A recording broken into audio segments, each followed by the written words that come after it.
we are back. Thank you to everyone who's still with us. We are reaching the end of the day. We will now go to our panel discussion, the final discussion on what we have learned and future outlooks. Today's conference will conclude with insight from a rapporteur. We will draw on the discussion from across the event, and we will have with us two closing keynotes who will outline key steps for the future, and it will be moderated by my colleague Sally Reynolds. Sally. Thank you very much, Chloe. And indeed, I'm really looking forward to this session because we are going to take a moment to look back through the day, and Anna is going to help us with that. And then we have a couple of questions and a couple of discussion points we'd like to take up with Nolan and with Higgins. So I'm delighted, first of all, to welcome Anna Ziata. Anna is the Educational Technology Department Officer, as you can see, with the Cyprus Pedagogical Institute, and she's also a member of our MLA Digital and Media Literacy Advisory Committee. So thank you very much, Anna, for doing that for us. And also joining us in a few minutes will be, first of all, Nolan. And I'm not sure if Nolan is a new person for this community or not, but of course he's an extremely well-known person in the wider world of media literacy. And I would like to introduce him as being a critical media literacy scholar, author, lecturer in history, education and media studies in UC Santa Cruz. He's also host of the very popular Disinfo Detox podcast. So thanks very much, Nolan, for joining us. And also no stranger to our community, it's wonderful to have Julian joining us now for this last session. Julian McDougall, Professor in Media and Education in the Bournemouth University. He's chair of the Media and Information Literacy Alliance in the UK, member of Ofcom's Making Sense of Media panel, and senior researcher. And he's going to reflect, I think, on quite a lot of the research work that he's been doing in our session a little bit later. But let's get started. Anna, we'd like to hear from you. What did you pick up down through the day? You've been with us since the beginning. Maybe you could give us a summary. Thank you very much.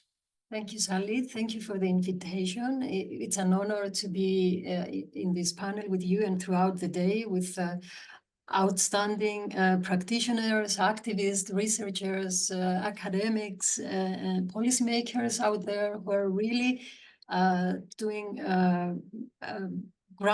work on the ground, work in academia, and pushing forward media literacy, which is very much needed in the era that we live. The insights are many. I'll try to summarize them as much as I can. But one key, let's say, two key words that were stuck in my mind was visibility and silencing. I'm going to come back to them at the end of this short summary.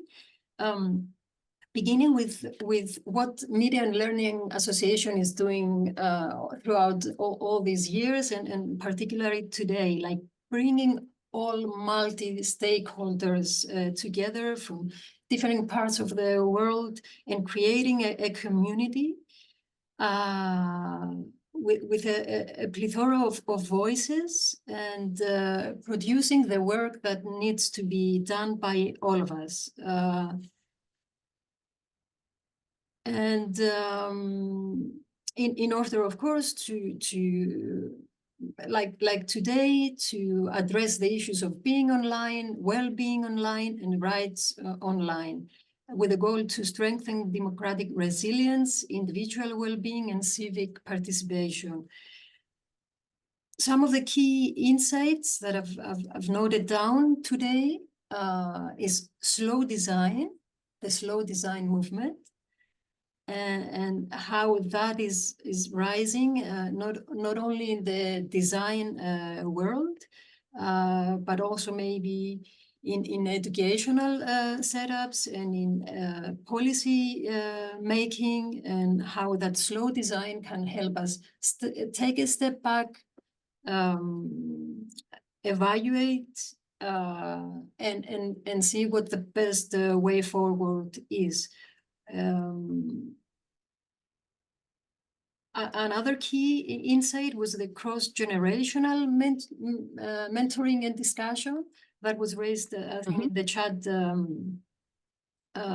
chat questions, and how important it is to take into account the young people's perspective and even have them in the design, have them with us designing the interventions, designing the policies, designing the programs that rightly affect them. And this goes not only for young people, but also for older generations that are also part of the implementation, and their perspective is very much needed as well when designing and implementing. And then there were a couple of risks that were raised there, and also opportunities, like losing trust in media and in governments and in institutions in general, where at the same time there was the rise of people rising, and the opportunity for agency and people taking in their hands the way the internet is governed, the way education is designed, and the way platforms are manipulating many times a lot of even data to proceed with their own design without taking in consideration the benefit of the people at large. And then there was the sense of societal discomfort and fear that is there because of the disinformation and the misinformation. But also we have another risk, the lack of evidence and evaluations at times that will help us move forward with the design in general. And then that's when education comes in. And I think it was Hugo who mentioned that when we ban, we give up on education. And if we give up on education, then we leave a space for other kinds of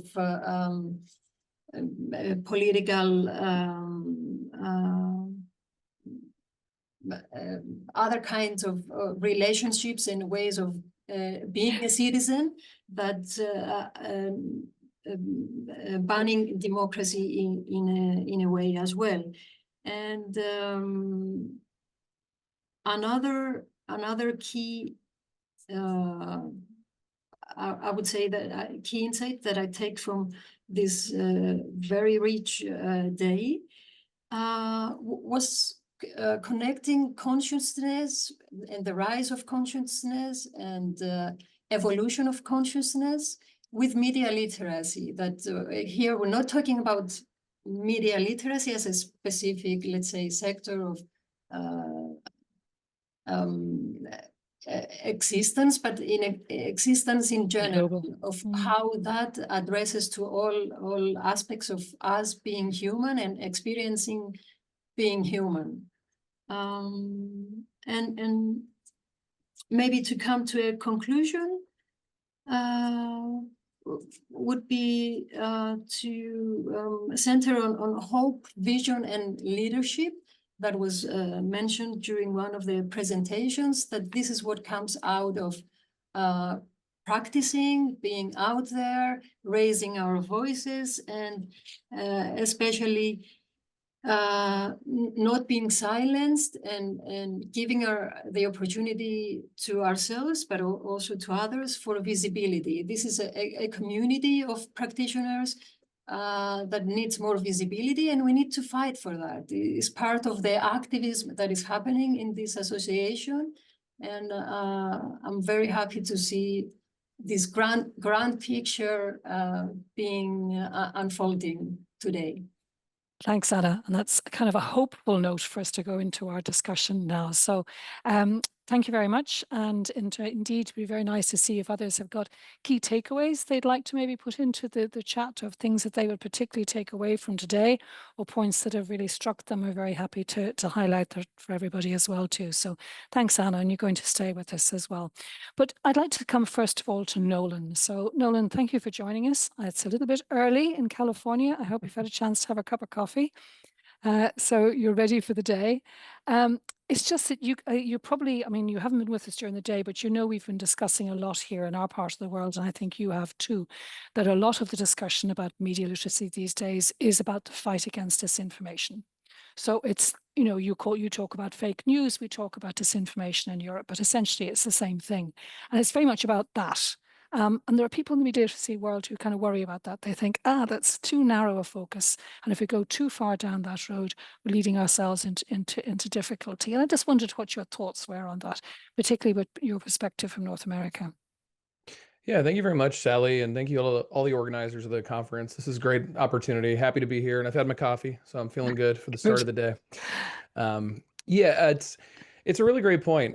You know, I'm sure most folks on the call remember about 10 years ago, there was a pretty large kind of almost global moral panic over fake news. I think a lot of folks in power were concerned about the ways in which their citizenry were reacting, and fake news became a kind of convenient scapegoat in a lot of ways.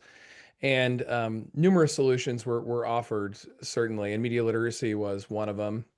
And I do think media literacy is an important part of the solution, but I think what your question's getting at is it really is only part of the solution, right? You know, in the United States, we're dealing, for example, with the consolidation of ownership. I think that contributes to it. Media literacy is not necessarily going to solve that.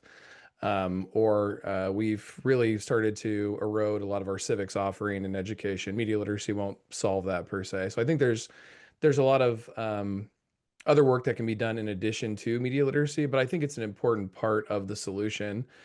But one of the issues we're dealing with in the States, but also I see this globally in some of my research, media literacy as the solution has really been weaponized. It's been taken over by what I would call bad faith actors, some in corporate America who see profits, some in governments who see an opportunity to turn education into more socialization. And they've used kind of the media literacy as almost a silver bullet solution to everything, but really the content they're offering in the classroom is, and this goes back to what the last panel was saying as well, it ends up being a much more protectionist approach. So it's you can use, you know, this media, you can go to these websites, you can look at this news, but don't look at this news or these websites. And you know, that's not education in the least bit. So I think that's kind of one of the confusing factors is the ways in which media literacy has been weaponized in this whole discussion. I mean, what do you do? Because I mean, Hugo talked about it as well. What do you do when people say, who should we trust in terms of media? I mean, what's your kind of standard stock answer on that? What do you advise people giving input on in these areas to say when that question comes up? Who should we trust? Yeah, I think it's a great and important question because, you know, a lot of my work, and I'm sure other work on the call, focuses on critiquing some of the problems in media and the way it negatively impacts users or societies. But it's always important to remember there are a lot of great journalists out there doing incredible work, taking great risks. And so really, I think part of media literacy education is giving students the skills and perspectives to be able to find that content. And so, you know, I talk a lot about how important credibility is. And so, what news outlets have credibility? Meaning, more or less, they get things right, and if they get things wrong, they correct the record. What journalists have credibility? You know, who have consistently stood up in difficult times to say what truth is and been turned out to be right years later, months later, whatever it is. So I think it's a lot of work to find those kind of folks, but also part of media literacy is teaching students to ask the right questions.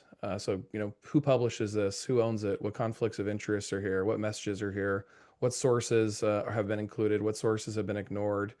How is this framed? What's the spin? All those kinds of things are an important part of it. And I think once a media literacy education not only includes an apt critique of the media system, but also teaches students how to find the information they're looking for, that builds more confidence. That gets rid of that skepticism, because then they realize it's an issue of there's just too much information. I have to really know how to sift through it to find what I'm looking for versus I can't trust anything. I'll just throw my hands up.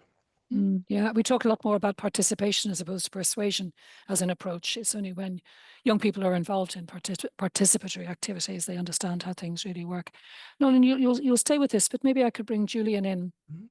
Julian, there's been this recent House of Lords report in the UK on media literacy.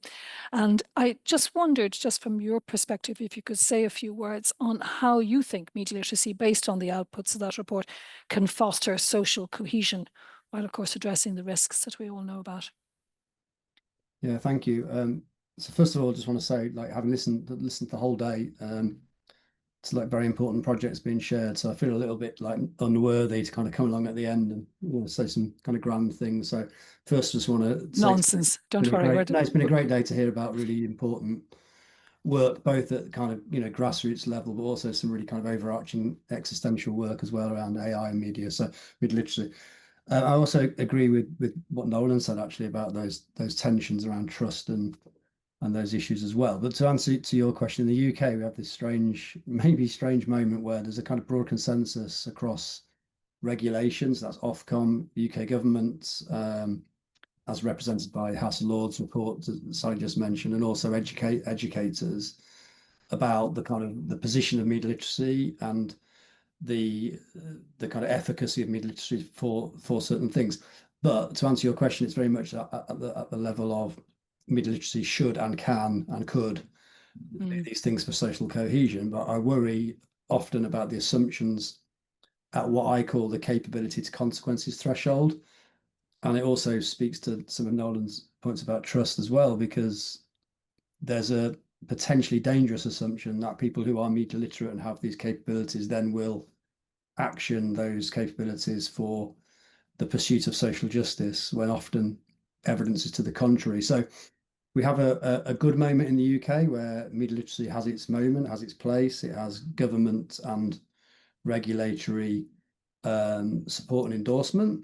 We hope that the forthcoming UK curriculum review will also position it more prominently in school education, and then we can join up that regulation education, those elements. But we're doing quite a lot of work in the association I'm involved in, Mila, and also in my university research work around evidencing what actually does lead to positive change from media literacy. I think sometimes assumptions about media literacy, democracy, media literacy, civic cohesion are very well intentioned, but potentially at best naive and at worst dangerous. Yeah. Well, we're going to come on to the assessment question in a few minutes, but first of all, Julian, you've been writing and talking recently about modesty, and I find that really interesting insofar as that maybe we're claiming more than we should be here, and that is actually leading us down a rather dangerous road. Can you talk a bit about that? Yeah, so we've developed a theory of change. I've just spent 2 years mapping 400 projects from all over the world to this theory of change, including several projects actually that were shared today. Oh, good. Which is a relief for me that I didn't miss those. Would have been awkward. But what we found in that big exercise was that, and this is why I have to be very careful that I get to the next bit of what I'm going to say. So please listen to all of this.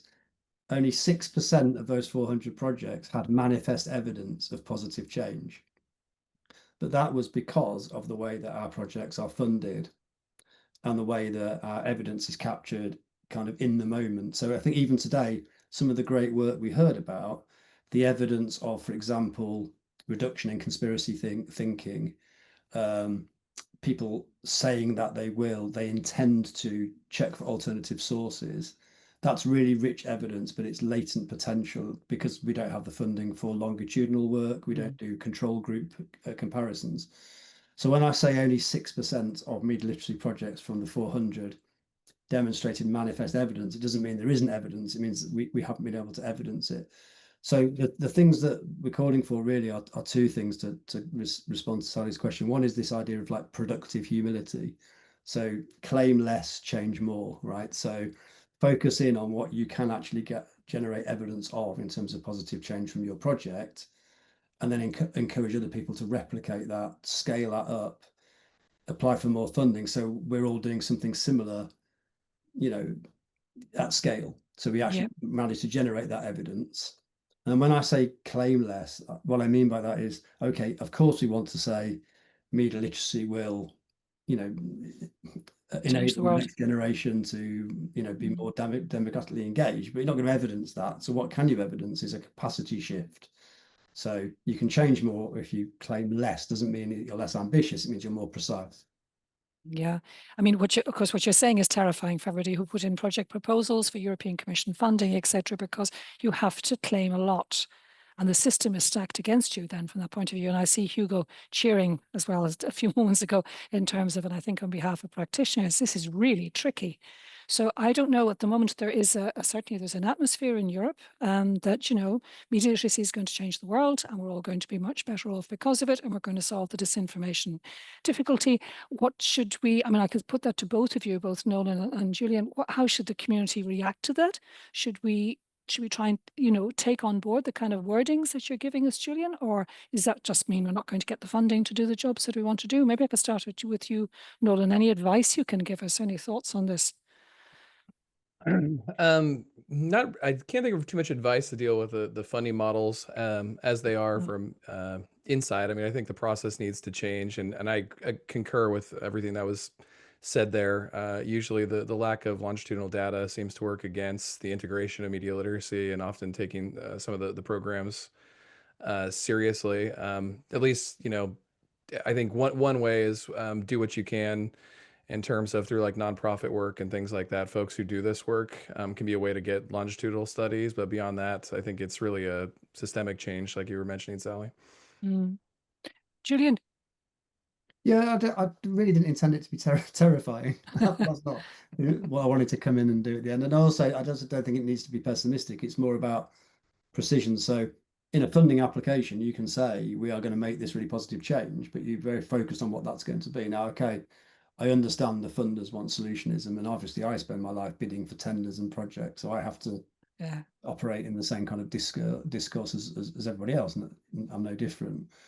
But I think in order to be able to say our intention here is to raise awareness, for example, of inherent bias in AI, right? So it's about awareness.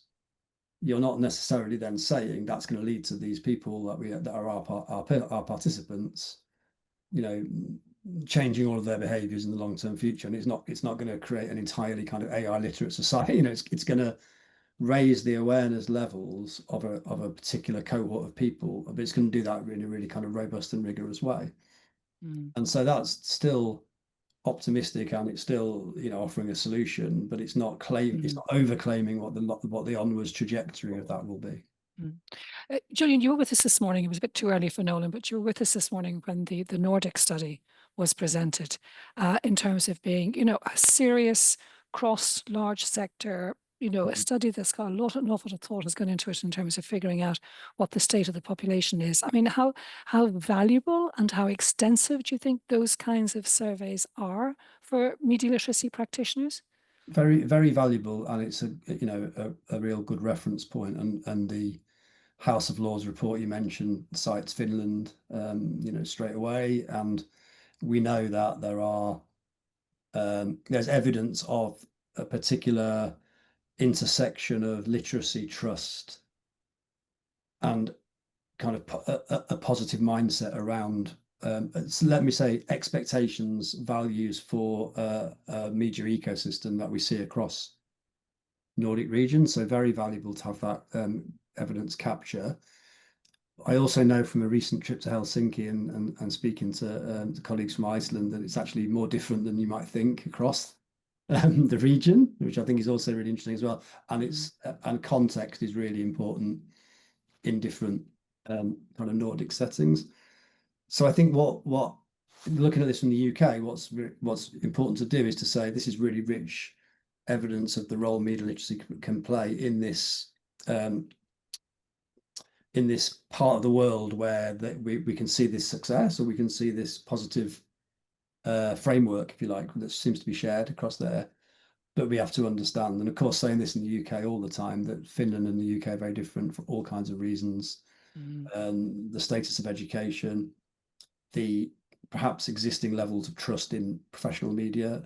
And then we get into the question of, what comes first, a bit like the conversation about AI and existential literacy. Is media literacy more likely to foster because you already have a society, and on and on. So very important data from the survey, but also very important to situate it in geocultural context. Nolan, do you have those kinds of surveys in the US at the moment that you can rely on?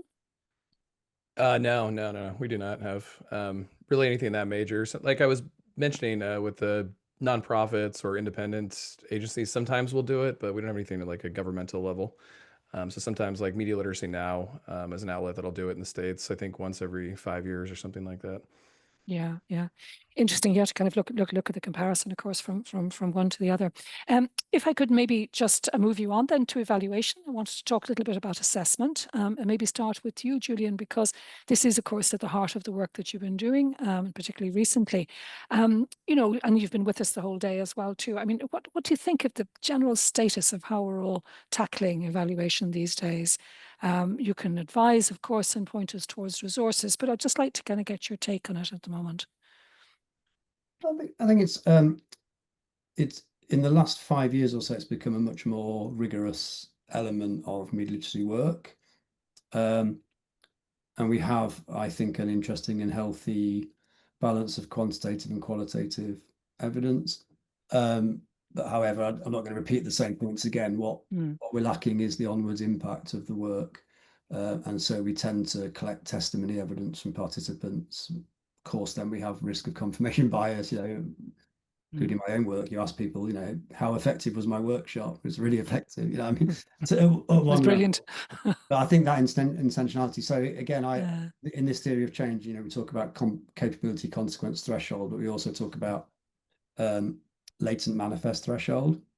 So I think, to answer your question, very good rich evidence, but mostly at that either surface level survey data level or latent potential for people to grow on. But other challenges that are there is that we do our interventions, but we often, because we can't get into the media literacy interventions at very young ages, often I do a lot of work where people say afterwards, well, that's really interesting and I'm thinking differently, but it won't change a single thing because my kind of digital habitus has been entrenched now for like 15 years, right? You're 10 years too late with this. So I think we also need to be productively humble about to what extent can media literacy actually change people's behavior in everyday kind of first space media practices as well. I don't want to, but we can. It's just that we need to focus. And I think if we had and this is emerging, but if we had a more kind of joined up approach across the field to the different kinds of evidence, then that would be work. So I do want to end on a positive note to say it is really improving and we are well, but these are the challenges. And we have common vocabulary now, much more so than we did in the past, etc. And we have a lot of project work. I'm thinking of Remedios, for example, from KU Leuven, which maybe we might put the link into the chat because there's an interesting toolbox in there and there's the Ofcom toolbox. There are resources, of course, that people can use. Nolan, anything you'd like to add on that on evaluation? I just say I agree with Julian's take completely that it's become much more of a central focus in the scholarship evaluation and outcomes. And I also agree with the we can. I think, in classroom settings, like you said, we've seen some service level evidence of this, and some of the longitudinal studies we've seen evidence of this as well. So I think it's a can. It's just about figuring out how to do it. Yeah. Oh, okay. I'd like to move on then, if I could, just in terms, it's also about terminology, because we've talked a lot about AI today. And I mean, there's a new acronym that I see coming up from PISA. We now have media and AI literacy MAIL, which is a new one to add to us. And, as a community, we've battled for years on terminology and definitions and what are we. And in the Media Learning Association, we talk about digital media literacy for safety as much as anything else, because we want to kind of bring these things together. But I'd love to know what you think, Nolan, and what it looks like from your point of view. I mean, are the media literacy people now very involved in talking about AI literacy in the US? Are they two separate worlds these days? How is it evolving? Yeah, I think they're mostly two separate worlds, but coming together. I think there was a little bit of a lag. I think there was somewhat, maybe even denial on some part. It was tough to get AI conversations going in the States, but now we certainly see it ramping up. We see more, call it what you want, critical AI literacy or AI media literacy tools or MAIL tools popping up in different kits like that. So it's becoming much more of a central focus. But at the same time, a lot of our public schools in particular are underfunded, and private industry, a lot of the folks in the AI industry are coming in and offering these AI literacy tools. They're offering to work with school districts and unions and things like that. And so a lot of the AI creators are leading what is called AI literacy in the States right now. And so that's a battle that educators are fighting. Mm. And you don't see it as a bad thing that we bring these things together, of course, I guess, do you? Oh, no, not absolutely. I don't think it's a bad thing at all. I think it's a great place for media literacy work to be done. Yeah, there's a great question from Anonymous in the Q&A. I'll come back to that in a few minutes. But just on that, Julian, about have we any business in the media literacy world being actively involved around AI these days? Yeah, I mean, it's essential, and I want to, like, my answer is in two parts really. There's what I think, and then there's the kind of the the evidence, because I haven't conducted, deep significant studies into AI literacy in the way that people in the conference today have done. So be clear about that. I just want thinking it through.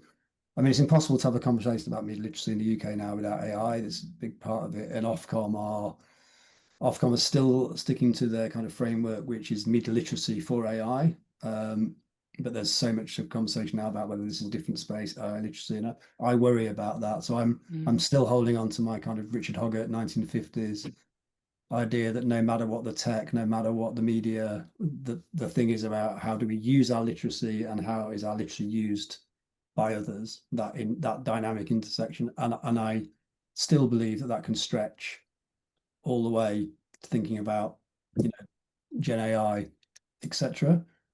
Yeah. However, something is different, right, in terms of the conceptual framework, because the black box elements and the more than human dimension and the things that were really brilliantly articulated today in earlier sessions around emotional relationships and so on. It's different, isn't it? So yes, it's essential that media literacy and AI literacy converge, and that we don't move everything over into an AI literacy space and move away from the kind of critical dimension we've built up over all these years. Same issues that Nolan identified in terms of where the money is. That's a different situation to what we've faced before, because you have the kind of development of the literacy at the same time as the economic growth in real time. So you haven't got the same critical distance that you've had in the media literacy field up into this point, I would argue. But my response is that it's really important that we as a field hold on to the valuable work we've done and apply that to AI as far as possible to do that. Yeah, I'd love to have other people's comments. I see Leo Pekka giving a thumbs up to you. So certainly from Finland, it's an agreement insofar as it's very much part of the same conversation. Absolutely. But it has pushed it. Just before we go into general questions, and because we're inviting people, of course, you're more than welcome to put your questions into the Q&A, and we'll be discussing them in a few minutes. But I can't help myself, but I would love to ask both of you what you think of the ban. Banning, I mean, has there been talk of this, Nolan, in the States about banning young people from social media? If so, what do you think? So I think when it comes to bans, I'm typically opposed to bans in general, the protectionist approach, for the reasons that were said in the previous panel. But even more importantly, I think the question with bans is always who gets to decide what is banned and when. So it's not necessarily a blanket opposition to bans, but who's banning it, who gets to decide it, what are the parameters. I think age questions, things like that, all those are going to play a critical role.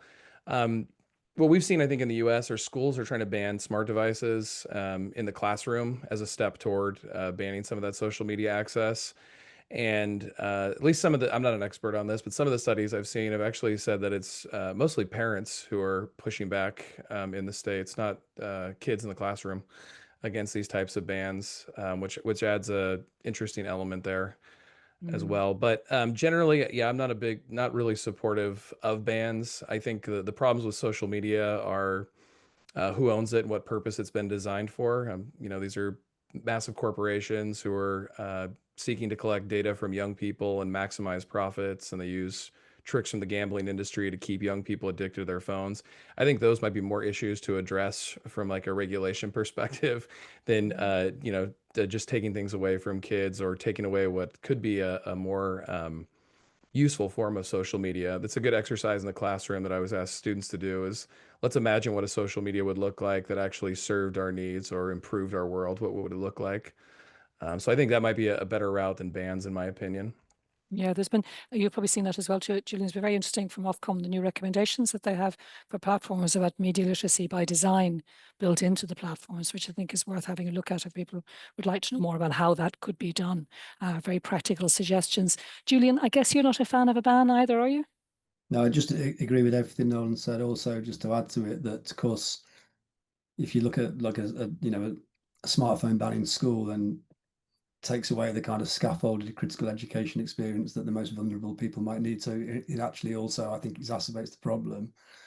You know what in the UK recently there was a lot of interest in a Netflix series called Adolescence, Yes. and it became subject of political debate, and the whole media literacy world was kind of asked to comment on this, and it was a great drama, very important, but it didn't have any. The only kind of agent that wasn't really focused on was the platform algorithm designers, right? It was all about the schools, the kids, the Parents. perpetrator, the victim, etc. Mm, And that just basic level of kind of algorithmic awareness, how are you going to do that in a school if people can't actually get their phones in? We can't create that that very important third space where we need a safe space and a third space where young people can say, this is my digital experience, and some of it is bad, right, and some of it's frightening, and teachers to do that thing that brilliant teachers have always done over the years, which is to create that third space where you can bring your life experience in and have that met with compassionate critical thinking in safety. And to ban these things, drive them underground, make the vulnerable, in my opinion, make the vulnerable more vulnerable. And I think the work that people like Michael Duzani were sharing earlier, where you just really look at the complexity of digital childhood. In the UK, we have, Sonia Livingston and her team, and so many all over the world. I cited Jen Rousel earlier on, that kind of rights-based, child-based understanding of the complexity is what we need, not banning things, in my opinion. Look, I'm going to ask Anna to join us as well too, because I'd like to open this up now for discussion and for questions and answer from the audience. I see one question in at the moment. I'm not sure if I'm not seeing all of them, but the one I see at the moment, and it's really spot on what you've just been talking about, Julian. And it's from somebody who's anonymous, sadly, but hopefully we'll see their name. And they say evidence is being captured, not only in Nordic countries, but also in Australia, but the evidence is not being taken up by the government, which of course was the point that Michael was making earlier. He said, we gave our advice to the Australian government and they've gone ahead anywhere. And he says, has research lost its credibility? So of course, I have to come to you first, Julian, because, as a researcher in this field, what would you say to that? Well, I'm not sure. I think in the UK, we're not there yet. We may get there, but at the moment we are, being consulted and providing evidence. And, I would say that House of Lords inquiry was a very positive experience for most people in the media literacy field. The people that were called to give evidence were the people that we hoped would be, and the report was very comprehensive. The government's responses to it are, underwhelming in some ways, and as I say, we're waiting for this curriculum review and then we'll know. But I wouldn't say it's about the evidence not being taken up so much as what they decide to do in policy, which is a slightly different thing. So in the UK, I wouldn't say that is the case. I would say there's more interest in academic research evidence than ever before, but we are a little bit behind in terms of, I suppose, policy formation, where that comes next. That bridge. Yeah. Anna, I mean, you're very involved in a lot of European activities, particularly around, the schools and digital schools and these kinds of, do you think that research is listened to in those worlds? How would you answer our anonymous question? Has research lost? Yes, I would connect that to silencing that I mentioned earlier, because it is a way to put aside the evidence that doesn't fit our agenda or a government's agenda or an institution's agenda, and put that in the margins. And that's the way of silencing the different results and opinions. and this is why it's so important to, even if we get silenced, I think it was Michael who was making the point of how the researchers' evidence and opinions on banning smartphones wasn't taking into account. It's about forming communities and continuing the struggle of giving visibility to the evidence, to the practitioners, and to the activists out there. From our, let's say, experience in working with students and teachers on the ground, doing work around media literacy, it's been very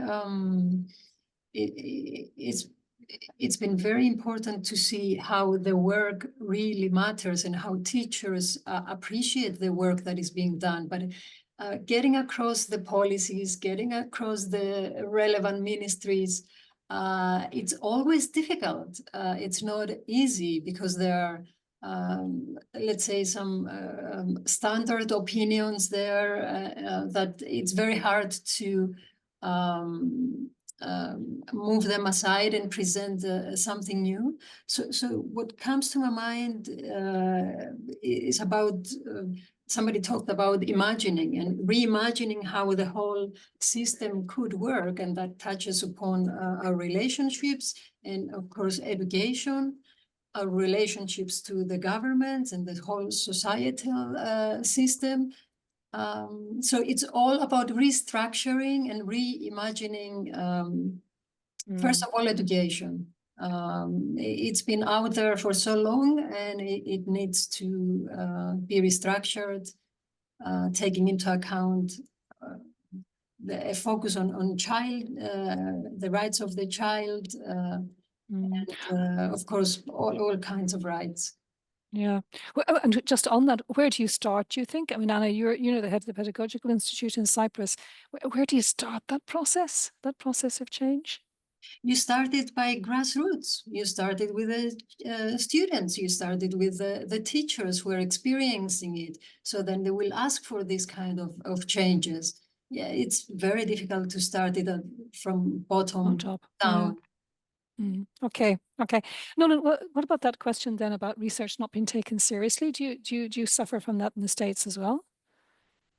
Yes. I was just to give you kind of an anecdote to explain. I was at a conference back in March with a lawyer who was the head of a major PR firm, and she said, "Yeah, faculty in higher ed in the United States need a lot more PR work."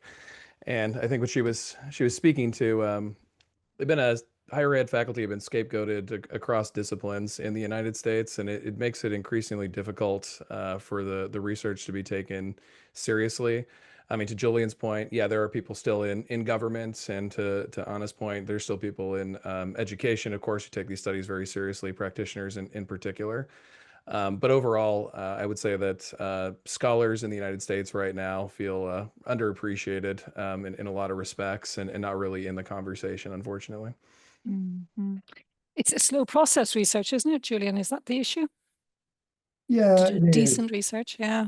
It is, and it's, I mentioned earlier on this book by Jen Rousel, because Jonathan Haidt's book gets cited, and there are scholars who are very good at capturing public imagination, and obviously, as everybody in this call knows, because we're all media literacy experts, particularly emotional issues around, that parents have, and so much brilliant work being done around why it is that parents are so anxious about tech, and how that actually becomes a kind of, it becomes a stand-in for so many other things that parents are concerned about in the kind of hyper-capitalist world in which you're bringing up these kids and everything else, right?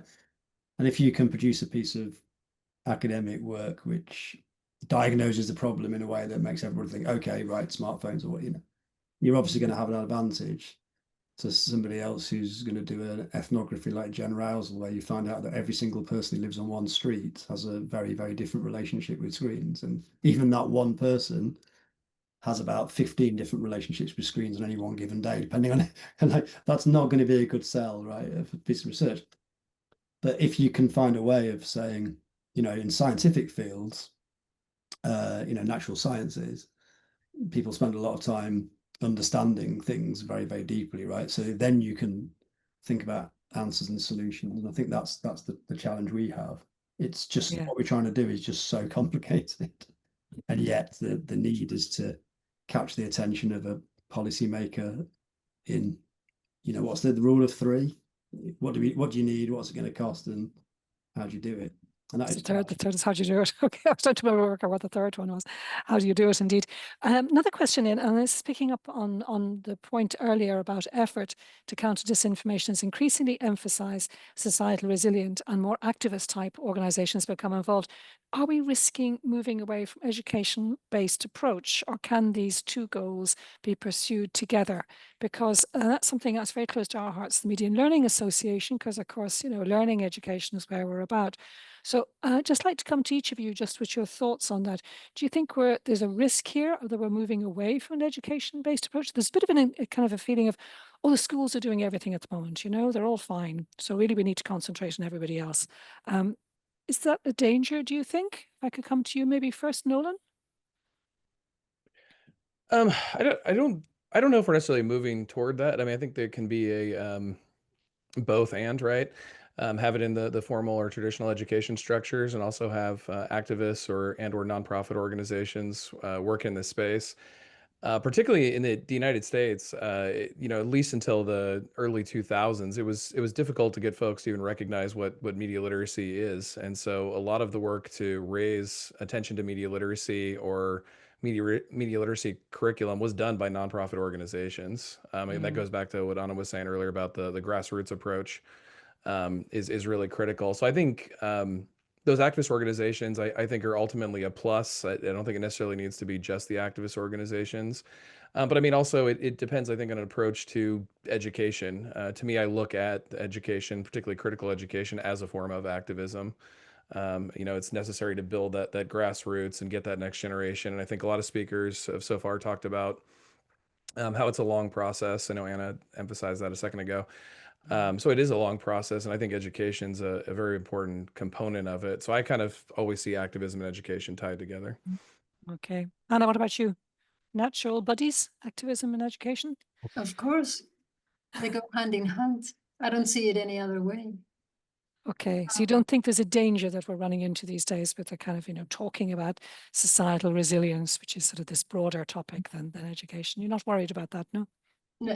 No, because there's different levels of implementing media education in the different countries. Like in Cyprus, it's still at a very low level. You cannot compare it, let's say, with the Nordic countries where it's already implemented in the curriculum. So for us, it's an everyday struggle. So I would say this difference doesn't allow for a generalization. Okay. Julian? Yeah, I agree with all of that. I think, though, that perhaps ironically now, I think most of the media literacy approaches we've heard today, in some way come from the kind of Paulo Freire legacy of, with the literacy comes the kind of self-reflexive understanding of the conditions of your own existence, right? And then you'd imagine that schools would be that space, but increasingly I think the work that's done by activist organizations, it's more overtly that kind of work, because the funding and the project is about tackling an issue. It might be polarized discourse, it might be youth disengagement, it might be marginalized communities needing media literacy for, and so it kind of comes with more or less kind of social justice orientation.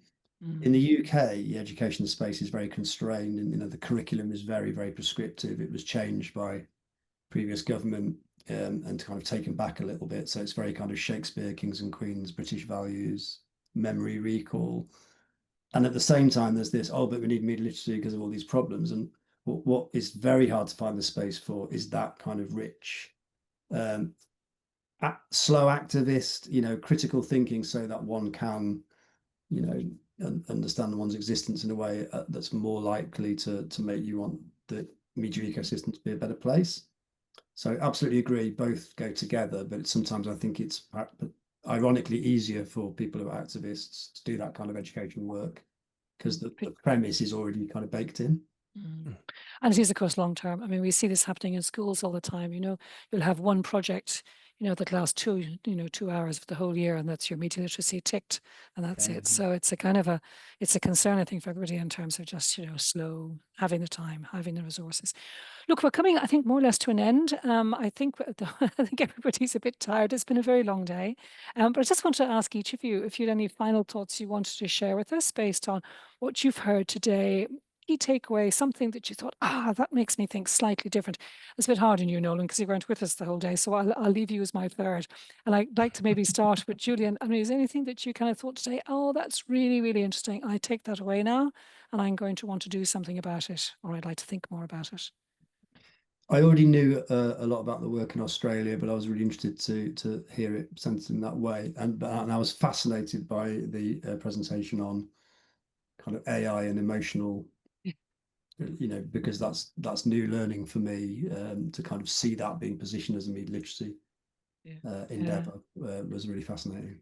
Yeah, I don't know about you, but I mean, there's a headline that that we were shown first, which was, you know, 1/3 of people having romantic involvements with an AI bot, and that really threw me. I don't know about the rest of you, but I thought, gosh, that's a really high percentage.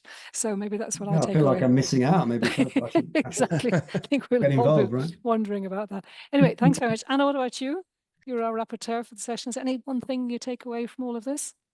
I would go back to slow design, slow thinking, reevaluating, and reimagining the future. And this is what the whole conference has given me today. Okay, taking our time. Nolan, what about you? From what I heard, I really was interested in what Julian was saying about the need for these more longitudinal studies and the evaluation processes.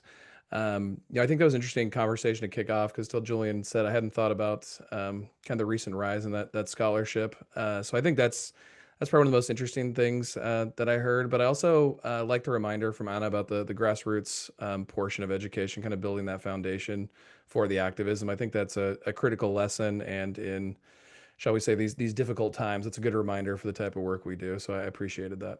Yeah, thanks very much, Nolan. Thank you to the three of you. Thank you very much. We're just coming to the end of this panel discussion, obviously. And so my only job now is to hand back to my wonderful colleague, Chloe, who's going to bring our day to an end. So Chloe, over to you. So thank you, Sally. Thank you, Nolan, Julian, and Anna for accepting to contribute to this conference. I just wanted to say thank you to all of our participants, the ones that stayed until the end. I also wanted to thank to all of our moderators. Most of them were part of the advisory committee board that we have on digital and media literacy. And I wanted to thank all of the speakers. It was a really great and long day, but really insightful. So now I have just a couple of quick things to tell you.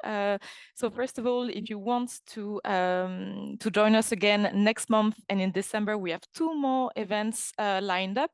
The first one will be on understand and respond to health disinformation. And the second one will be lines of speech, 8-arm and the laws across border. For the one on health disinformation, we already have lineup of speakers. It's going to be a really rich and interesting session, an hour and a half running. So please register if you can. I also wanted to mention the Global Media Literacy Week organized by UNESCO, because it's a big event and we are organizing this conference as a kickoff. Actually, last year we took part in the full week of the Media Literacy Week. We had an event per day, but this year we've decided to just align our online conference to that agenda. This year, the topic for the UNESCO week will be Minds over AI. So yeah, AI will be the star of this conference. If you haven't done so, you can register online for the 23rd and the 24th. It will be, you can attend, it's a hybrid, so you can attend online as well to the program. And last but not least, if you would like to join the media learning community, if you appreciate it and enjoyed today's conference, you can become a member. We do a lot of interesting activities and projects, as mentioned, throughout the day. At the moment, we have 109 organizations covering 30 different countries. We have European projects, As you know, we have online events, we have different special interest groups. We run an award ceremony aimed at students, teachers, professional, industry players. So please, the call is going to be open very soon. So we invite you to submit your entry. And then we have our conferences, higher education and the media literacy one that took place today. So thank you so much to all of you for listening today. It was great. And I wish you a great rest of the day and looking forward to see you soon online. Bye-bye.